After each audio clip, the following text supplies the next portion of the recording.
একটা চমৎকার রাত কাটলো আমাদের।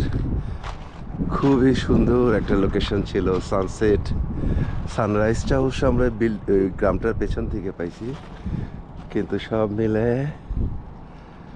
চমৎকার। আমরা এখন আবার রওনা দিব। আজকে জুন মাসের 18 তারিখ, আমাদের এই ভ্রমণের 24তম দিন।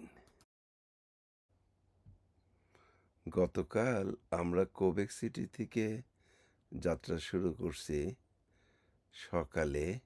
সাধারণত ইস্ট পার্টে কানাডাতে যেতে গেলে মানুষজন এই দিক দিয়ে চলে যায়, এই যে এই কোবেক সিটি দিয়ে নিউ ব্রান্সউইক দিয়ে নোভা স্কোশিয়া, তারপরে নিউ ফাউন্ডল্যান্ড।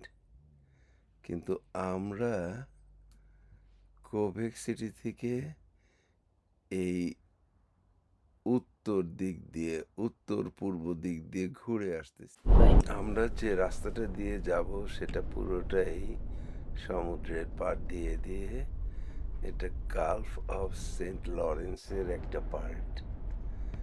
এখানে বেশিরভাগই আসলে ফিশি, মাছ ধরার যে কালচার সেটাই। বাড়িগুলিও ডিজাইন করা, মনে হয় যে এদের সাথে মাছের একটা সম্পর্ক, মাছের ব্যবসার একটা সম্পর্ক আছে।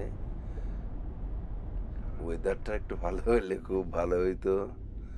আমরা একটু আজকে একটু ফগি, কিছু কিছু জায়গাতে আবার সম্পূর্ণভাবে মেঘ মেঘ রাস্তার উপর এসে পড়লো। তো সব মিলে ভালোই, কিছু কিছু ক্ষেত্রে রোদ, সব মিলে আমরা ভীষণভাবে এটা এনজয় করলাম। আজকে আমরা এসে ক্যাসপিন নামে একটা শহরে, ওইখানে একটা ক্যাম্প গ্রাউন্ডে থাকছি। রাস্তার পাশে সুন্দর একটা ওয়াটারফলস পাওয়া গেল, চমৎকার।